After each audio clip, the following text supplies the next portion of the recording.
നമസ്കാരം, goodness evening ന്യൂസിലേക്ക് സ്വാഗതം. പ്രധാന വാർത്തകൾ. സിദ്ധാർത്ഥൻ നേരിട്ടത് അതിക്രൂരമായ ആക്രമണം. പ്രതികളുടെ ജാമ്യ ഹർജിയിൽ കക്ഷി ചേരാൻ അമ്മയ്ക്ക് അനുവാദം. ഇന്ത്യൻ US സ്റ്റാഫ് അംഗം ഗാസയിൽ കൊല്ലപ്പെട്ടു, അപലപിച്ച UN സെക്രട്ടറി. ചബഹാർ തുറമുഖം 10 വർഷത്തേക്ക് ഇന്ത്യക്ക്, ഇറാനുമായി കരാർ ഒപ്പിട്ട ഇന്ത്യ. മുംബൈയിൽ പരസ്യ ബോട്ട് തകർന്നു വീണ അപകടം, മരണം 14ആയി, 60ലധികം പേർക്ക് പരുക്ക്.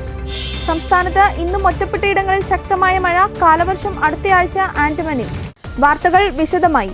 വയനാട് പൂക്കോട് വെറ്റിനറി സർവകലാശാലയിലെ JS സിദ്ധാർത്ഥന്റെ മരണവുമായി ബന്ധപ്പെട്ട് പ്രതികൾ നൽകിയ ജാമ്യ ഹർജിയിൽ കക്ഷി ചേരാൻ മാതാവിനെ അനുവദിച്ചു. പ്രതികളുടെ ജാമ്യാപേക്ഷ എതിർത്തുകൊണ്ട് സിദ്ധാർത്ഥന്റെ മാതാവ് ഷീബ ഹൈക്കോടതിയെ സമീപിക്കുകയായിരുന്നു.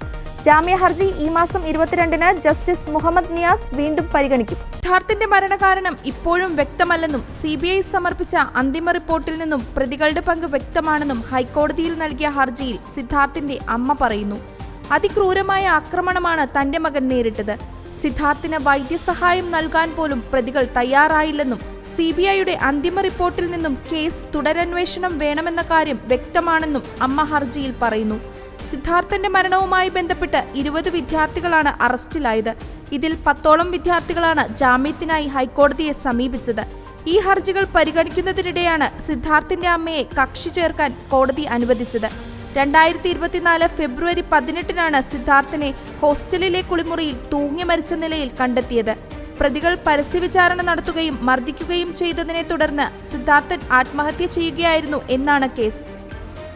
പ്രധാനമന്ത്രി നരേന്ദ്രമോദി വാരണാസി ലോക്സഭാ മണ്ഡലത്തിൽ ഇന്ന് നാമനിർദ്ദേശ പത്രിക സമർപ്പിച്ചു. 3-ാം തവണയാണ് മോദി വാരണാസിയിൽ മത്സരിക്കുന്നത്. ഉത്തർപ്രദേശ് മുഖ്യമന്ത്രി യോഗി ആദിത്യനാഥും അയോധ്യയിലെ പ്രാണപ്രതിഷ്ഠയ്ക്ക് നേതൃത്വം നൽകിയ പൂജാരിയും പ്രധാനമന്ത്രിക്കൊപ്പം ഉണ്ടായിരുന്നു. ഇത്തവണ ഭൂരിപക്ഷം 5 ലക്ഷത്തിന് മുകളിൽ ലഭിക്കുമെന്നാണ് BJPയുടെ അവകാശവാദം. പ്രധാനമന്ത്രി 11:40-ന് പത്രിക സമർപ്പിക്കുമെന്നായിരുന്നു ആദ്യം പുറത്തുവന്ന വിവരം. എന്നാൽ 11:40 മുതൽ പത്രിക സമർപ്പണ നടപടികൾ ആരംഭിക്കുന്നത് എന്നാണ് BJP നേതാക്കൾ അറിയിച്ചത്. കാലഭൈരവ ക്ഷേത്രത്തിൽ ദർശനം, പ്രാർത്ഥന, പൂജ എന്നിവ പൂർത്തിയാക്കിയതിനു ശേഷമാണ് മോദി പത്രിക സമർപ്പിക്കാനെത്തിയത്. മറ്റ് സംസ്ഥാനങ്ങളിലെ മുഖ്യമന്ത്രിമാരും NDA നേതാക്കളും മുതിർന്ന BJP നേതാക്കളും എത്തിച്ചേർന്നിരുന്നു.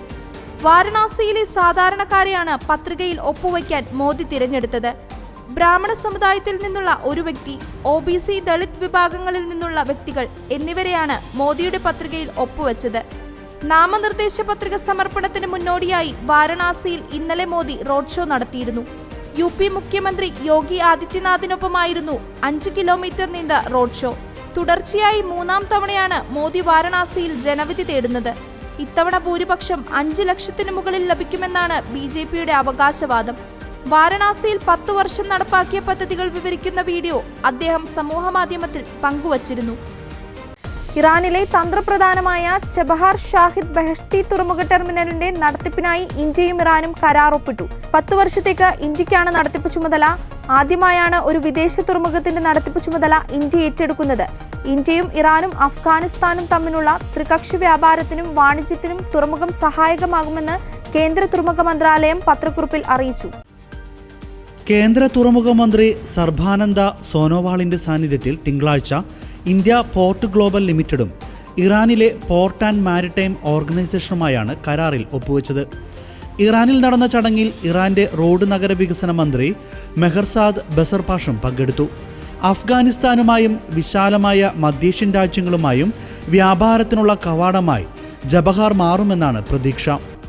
ഇറാനെതിരായ അമേരിക്കൻ ഉപരോധം തുറമുഖത്തിന്റെ വികസനം മന്ദഗതിയിലാക്കിയിരുന്നു. ഉപരോധം വകവയ്ക്കാതെ തുറമുഖത്തിന്റെ വികസനത്തിന് സഹകരിച്ച ഏക വിദേശ രാജ്യവും ഇന്ത്യയാണ്. തുറമുഖം ഇന്ത്യ ഏറ്റെടുക്കുന്നത് ചൈനയ്ക്ക് കനത്ത തിരിച്ചടിയാകും. ചൈന പാക് സാമ്പത്തിക ഇടനാഴിയെയും അറബിക്കടലിൽ ചൈനയുടെ സാന്നിധ്യത്തെയും നേരിടാൻ ചബഹാർ തുറമുഖം ഇന്ത്യക്ക് ഗുണം ചെയ്യും. പാകിസ്ഥാനിലെ ഗ്വാദർ തുറമുഖത്തിന്റെ വികസനം ചൈന ഏറ്റെടുത്തത് അറബിക്കടലിൽ സാന്നിധ്യം ശക്തമാക്കുക എന്ന ലക്ഷ്യം വെച്ചാണ്. ചബഹാർ തുറമുഖത്തിൽ നിന്ന് 72 കിലോമീറ്റർ അകലെയാണ് ഗ്വാദർ തുറമുഖം. ഇന്ത്യ, ഇറാൻ, അഫ്ഗാനിസ്ഥാൻ, ഉസ്ബെക്കിസ്ഥാൻ തുടങ്ങിയ കോമൺവെൽത്ത് രാജ്യങ്ങൾക്ക് പരസ്പരം ബന്ധപ്പെടുന്നതിന് അനുയോജ്യമായ നയതന്ത്ര സ്ഥലത്താണ് ചബഹാർ തുറമുഖം. BJPക്കുള്ളിലേക്ക് അരവിന്ദ് കെജ്രിവാൾ കടത്തിവിട്ട 75 വയസ്സെന്ന പ്രായപരിധി വിവാദത്തിൽ ഇനിയും പ്രതികരിക്കാതെ പ്രധാനമന്ത്രി നരേന്ദ്രമോദി. അദ്വാനിയെ വിരമിക്കാൻ നിർബന്ധിച്ച നിയമം തനിക്ക് ബാധകമല്ലെന്ന് മോദി തന്നെ വ്യക്തമാക്കണമെന്ന് ഞായറാഴ്ച കേജ്രിവാൾ ആവശ്യപ്പെട്ടിട്ടും മോദി പ്രതികരിച്ചിട്ടില്ല. രാഹുൽ ഗാന്ധി മുതൽ സാം പിത്രോദ വരെയുള്ളവർ നടത്തുന്ന പ്രസ്താവനകളോട് പ്രതികരിക്കുന്ന മോദി ഇക്കാര്യത്തിൽ മൗനം പാലിക്കുകയാണ്. BJPയിൽ 75 വയസ്സ് കഴിഞ്ഞാൽ മന്ത്രിസ്ഥാനത്ത് തുടരരുതെന്ന് വ്യവസ്ഥയുണ്ടെന്നും അടുത്ത വർഷം 75 വയസ്സാകുന്ന മോദി പ്രധാനമന്ത്രി സ്ഥാനത്ത് തുടരില്ലെന്നുമായിരുന്നു കേജ്രിവാളിന്റെ വാദം. അമിത്ഷായായിരിക്കും അടുത്ത പ്രധാനമന്ത്രിയെന്നും ഷായ്ക്ക് വേണ്ടിയാണ് വോട്ട് ചോദിക്കുന്നതെന്നും കേജ്രിവാൾ കൂട്ടിച്ചേർത്തു. പ്രായപരിധി നിബന്ധന ചൂണ്ടിക്കാട്ടി BJP ഒഴിവാക്കിയ നേതാക്കളുടെ പട്ടികയും അദ്ദേഹം വിശദീകരിച്ചു. പാർട്ടി ഭരണഘടനയിൽ വ്യവസ്ഥയില്ലെങ്കിലും 2014 മന്ത്രിസഭാ രൂപീകരണ സമയത്ത് 75 വയസ്സെന്ന നിബന്ധന BJP കൈക്കൊണ്ടിരുന്നു. അന്ന് മോദിയുടെ പ്രായം 64 വയസ്സ്. തുടർന്ന് 75 വയസ്സ് പൂർത്തിയായ മുറയ്ക്ക് ഗുജറാത്ത് മുഖ്യമന്ത്രി സ്ഥാനത്ത് നിന്ന് ആനന്ദിബെൻ, കേന്ദ്രമന്ത്രി സ്ഥാനത്ത് നിന്ന് നജ്ബ ഹെപ്തുള്ള, കൽരാജ് മിശ്ര തുടങ്ങിയവരെ ഒഴിവാക്കി. ഈ മാനദണ്ഡം 2019 സ്ഥാനാർത്ഥികളെ നിശ്ചയിക്കുന്നതിലും BJP കൈക്കൊണ്ടു. മുതിർന്ന നേതാക്കളായ LK അദ്വാനി, മുരളി മനോഹർ ജോഷി, സുമിത്ര മഹാജൻ തുടങ്ങിയവർക്കെല്ലാം ഈ മാനദണ്ഡം ബാധകമാക്കി. ഇതുവരെയുള്ള കണക്കനുസരിച്ച് 20ഓളം BJP സ്ഥാനാർത്ഥികൾ 72-74 വയസ്സുള്ളവരാണ്. മൂന്നാം വട്ട ഭരണം കിട്ടിയാൽ പ്രധാനമന്ത്രിയാകുന്ന മോദിക്ക് 2025 സെപ്റ്റംബറിൽ 75 വയസ്സാകും. ലോക്സഭാ തെരഞ്ഞെടുപ്പിൽ പഞ്ചാബിലേക്കുള്ള AAPയുടെ താരപ്രചാരകരുടെ പട്ടികയിൽ നിന്ന് രാജ്യസഭ MP സ്വാതി മാലിവാൾ പുറത്ത്. തിങ്കളാഴ്ച വൈകുന്നേരത്തോടെയാണ് പാർട്ടി പട്ടിക പുറത്തുവിട്ടത്. ഡൽഹി മുഖ്യമന്ത്രിയുടെ ഔദ്യോഗിക വസതിയിൽ വെച്ച് അരവിന്ദ് കേജ്രിവാളിന്റെ നിർദ്ദേശപ്രകാരം അദ്ദേഹത്തിന്റെ അനുനായി ബൈഭവ് കുമാർ തന്നെ ആക്രമിച്ചുവെന്ന് കഴിഞ്ഞ ദിവസം സ്വാതി ആരോപണം ഉയർത്തിയിരുന്നു. ഇതിനു പിന്നാലെയാണ് പട്ടികയിൽ നിന്ന് സ്വാതി പുറത്തായത്. കേജ്രിവാളിന്റെ നിർദ്ദേശപ്രകാരം അദ്ദേഹത്തിന്റെ അനുയായി ബൈഭവ് കുമാർ തന്നെ ആക്രമിച്ചുവെന്ന് ഇന്ന് സ്വാതി ആരോപണം ഉയർത്തിയിരുന്നു. ഇതിന് പിന്നാലെയാണ് AAP പുറത്തുവിട്ട താരപ്രചാരകരുടെ പട്ടികയിൽ സ്വാതിയുടെ പേര് ഉൾപ്പെടാതെ പോയതെന്നത് ശ്രദ്ധേയമായി. നേരത്തെ ഡൽഹിയിലേക്കുള്ള താരപ്രചാരകരുടെ പട്ടികയിൽ സ്വാതി ഉൾപ്പെട്ടിരുന്നു. കേജ്രിവാളിന്റെ ഭാര്യ സുനിത ഉൾപ്പെടെ 40 പേരാണ് പഞ്ചാബിലെ താരപ്രചാരകരുടെ പട്ടികയിൽ AAP ഉൾപ്പെടുത്തിയിട്ടുള്ളത്. നേരത്തെ കേജ്രിവാളിന്റെ പേഴ്സണൽ അസിസ്റ്റന്റ് ആയിരുന്ന ബൈഭവ് കുമാറിനെ ഡൽഹി വിജിലൻസ് വകുപ്പ് ഈയിടെ ജോലിയിൽ നിന്ന് പുറത്താക്കിയിരുന്നു. അനധികൃത നിയമനം ആണെന്ന് ആരോപിച്ചായിരുന്നു നടപടി. ഡൽഹി മദ്യനയ കേസുമായി ബന്ധപ്പെട്ട കള്ളപ്പണ ഇടപാടിൽ ചോദ്യം ചെയ്യലിന് ബൈഭവിനെ ED വിളിപ്പിക്കുകയും ചെയ്തിരുന്നു. സ്വാതിയുടെ ആരോപണത്തിന് പിന്നാലെ AAPക്കെതിരെ അതിരൂക്ഷ വിമർശനവുമായി കേന്ദ്രമന്ത്രി രാജീവ് ചന്ദ്രശേഖർ ഉൾപ്പെടെയുള്ള BJP നേതാക്കൾ രംഗത്തെത്തിയിട്ടുണ്ട്. ഐക്യരാഷ്ട്രസഭയിൽ പ്രവർത്തിക്കുന്ന ഇന്ത്യൻ ഉദ്യോഗസ്ഥൻ ഗാസയിൽ കൊല്ലപ്പെട്ടു. ഉദ്യോഗസ്ഥൻ സഞ്ചരിച്ചിരുന്ന വാഹനം റാഫയിൽ വെച്ച് ആക്രമിക്കപ്പെടുകയായിരുന്നു. അതേസമയം കൊല്ലപ്പെട്ടയാളുടെ ഐഡന്റിറ്റി ഇതുവരെ വെളിപ്പെടുത്തിയിട്ടില്ലെങ്കിലും ഇന്ത്യയിൽ നിന്നുള്ളയാളാണെന്നും മുൻ ഇന്ത്യൻ ആർമി ഉദ്യോഗസ്ഥനാണെന്നും PTI റിപ്പോർട്ട് ചെയ്യുന്നു. United Nations department of safety and സെക്യൂരിറ്റിയിലെ സ്റ്റാഫ് അംഗമായിരുന്നു കൊല്ലപ്പെട്ട ഉദ്യോഗസ്ഥൻ. ഇസ്രായേൽ ഹമാസ് സംഘർഷം ആരംഭിച്ചതിനു ശേഷം ഗാസയിലെ അന്താരാഷ്ട്ര UN ജീവനക്കാർക്കിടയിൽ ആദ്യത്തെ അപകടമാണിത്. റാഫയിലെ യൂറോപ്യൻ ആശുപത്രിയിലേക്ക് പോകുന്നതിനിടെ UN വാഹനം ഇടിച്ചുണ്ടായ സംഭവത്തിൽ മറ്റൊരു DHS ഉദ്യോഗസ്ഥനും പരിക്കേറ്റിരുന്നു. സംഭവത്തിൽ ദുഃഖം രേഖപ്പെടുത്തി UN secretary general Antonio Guterres രംഗത്തെത്തിയിരുന്നു. UN ഉദ്യോഗസ്ഥർക്കെതിരായ എല്ലാ ആക്രമണങ്ങളെയും അപലപിക്കുന്നുവെന്നും സമഗ്രമായ അന്വേഷണം വേണമെന്നും സെക്രട്ടറി ജനറൽ ഡെപ്യൂട്ടി വക്താവ് ഹർമാൻ ഹക്ക് പുറത്തിറക്കിയ പ്രസ്താവനയിൽ വ്യക്തമാക്കി. കൊല്ലപ്പെട്ട ജീവനക്കാരന്റെ കുടുംബത്തിന് ഗുട്രസ് അനുശോചനം അറിയിച്ചു. ഗാസയിൽ സംഘർഷം കനക്കുന്ന സാഹചര്യത്തിൽ അടിയന്തര വെടിനിർത്തലിനും എല്ലാ ബന്ദികളെ മോചിപ്പിക്കുന്നതിനുമുള്ള അടിയന്തര അഭ്യർത്ഥന സെക്രട്ടറി ജനറൽ ആവർത്തിച്ചു. എറണാകുളം വേങ്ങൂരിൽ 180 പേർക്ക് മഞ്ഞപ്പിത്തം പിടിപെട്ട സംഭവത്തിൽ വാട്ടർ അതോറിറ്റിക്കുണ്ടായത് ഗുരുതര വീഴ്ച. ശുദ്ധീകരിക്കാതെ വിതരണം ചെയ്ത കുടിവെള്ളത്തിലൂടെയാണ് ഇത്രയും അധികം പേർക്ക് മഞ്ഞപ്പിത്തം പടർന്നതെന്നാണ് പുറത്തുവരുന്ന വിവരം. രോഗബാധിതരുടെ ചികിത്സാ സഹായം അടക്കമുള്ള കാര്യങ്ങളിൽ തീരുമാനമെടുക്കാൻ പഞ്ചായത്തിൽ അവലോകന യോഗം ചേർന്നു. എറണാകുളം വേങ്ങൂർ പഞ്ചായത്തിലെ ജോളി, മുടക്കുഴയിലെ സജീവൻ എന്നീ 2 പേരുടെയും ജീവനെടുത്തത് മഞ്ഞപ്പിത്തമാണ്. 50ഓളം പേർ വിവിധ ആശുപത്രികളിൽ ചികിത്സയിൽ കഴിയുകയാണ്. ഇതിൽ 3 പേർ ഗുരുതരാവസ്ഥയിലും. ഈ ദുരന്തത്തിനൊക്കെ കാരണം ഒന്നു മാത്രമാണ്. വാട്ടർ അതോറിറ്റി ശുദ്ധീകരിക്കാതെ വിതരണം ചെയ്ത കുടിവെള്ളം. കിണറുകൾ കുറവായ ഇവിടെ ഭൂരിഭാഗം വീട്ടുകാരും കുടിക്കാൻ ഉപയോഗിക്കുന്നത് വാട്ടർ അതോറിറ്റിയുടെ വെള്ളമാണ്. കിണറ്റിലെ വെള്ളം ക്ലോറിനേറ്റ് ചെയ്യാതെയാണ് വാട്ടർ അതോറിറ്റി കുടിവെള്ളമായി വീടുകളിലേക്ക് എത്തിച്ചത്. ഈ വെള്ളം തിളപ്പിച്ചാറിച്ച് കുടിക്കാത്തവർക്കാണ് മഞ്ഞപ്പിത്തം പിടിപെട്ടിരിക്കുന്നത്. ഇക്കാര്യം ആരോഗ്യവകുപ്പ് സ്ഥിരീകരിച്ചിട്ടുണ്ട്. മഞ്ഞപ്പിത്തം പടർന്നതിന് പിന്നാലെ കിണർ വെള്ളവും പരിസരവും വാട്ടർ അതോറിറ്റി ക്ലോറിനേറ്റ് ചെയ്തിട്ടുണ്ട്.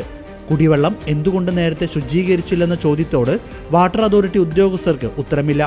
വെള്ളം പമ്പ് ചെയ്യുന്ന ജീവനക്കാരുണ്ടെന്നതൊഴിച്ചാൽ വർഷങ്ങളായി ഇവിടെ മേൽനോട്ടത്തിന് ആളില്ല. വേനൽ മഴയ്ക്കൊപ്പം ആഞ്ഞു വീശിയ പൊടിക്കാറ്റിൽ കൂറ്റൻ പരസ്യബോർഡ് തകർന്നു വീണുണ്ടായ അപകടത്തിൽ മരിച്ചവരുടെ എണ്ണം 14ആയി. 60-ലധികം പേർക്ക് പരിക്കേറ്റു. കട്ട്കോപ്പറിലെ ചെടാനഗറിൽ 100 അടി ഉയരത്തിൽ സ്ഥാപിച്ച ബോർഡ് പെട്രോൾ പമ്പിന് മുകളിലേക്ക് തകർന്നു വീണാണ് അപകടമുണ്ടായത്. ഇരുമ്പ് തൂണുകളുടെ അവശിഷ്ടങ്ങൾക്കിടയിൽ നിന്ന് 67 പേരെ രക്ഷിച്ചു. വേനൽ മഴയ്ക്കൊപ്പം ആഞ്ഞുവീശിയ പൊടിക്കാറ്റിൽ വീണ കൂറ്റൻ പരസ്യബോർഡ് 120 അടി വീതം നീളവും വീതിയുമുള്ളതാണ്.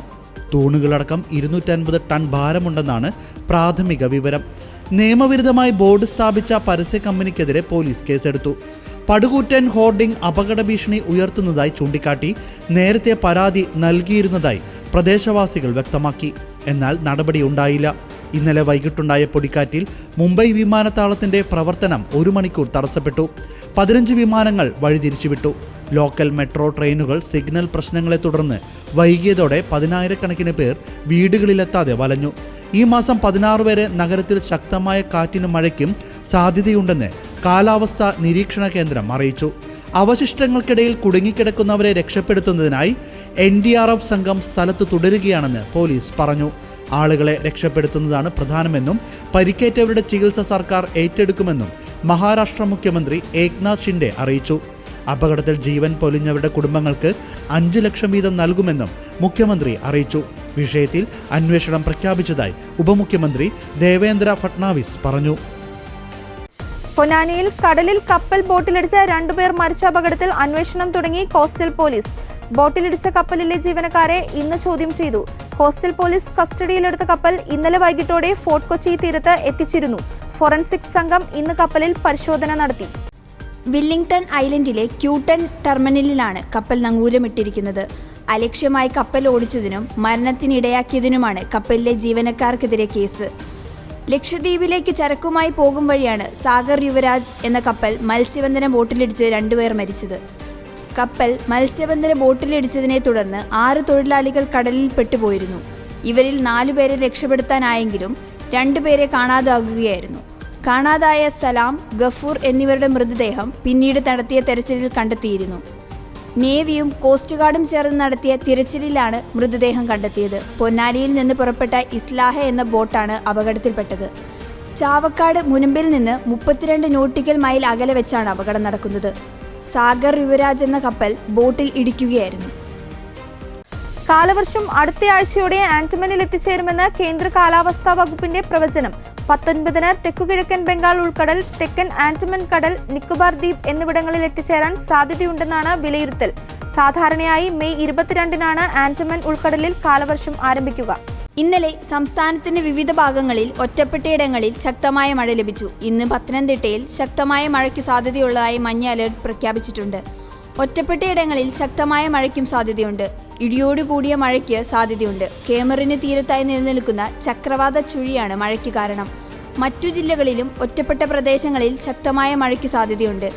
24 മണിക്കൂറിൽ 64.5 മില്ലിമീറ്റർ മുതൽ 115.5 മില്ലിമീറ്റർ മഴ വരെ ലഭിക്കുമെന്ന സാഹചര്യത്തിലാണ് ശക്തമായ മഴ എന്നുകൊണ്ട് അർത്ഥമാക്കുന്നത്.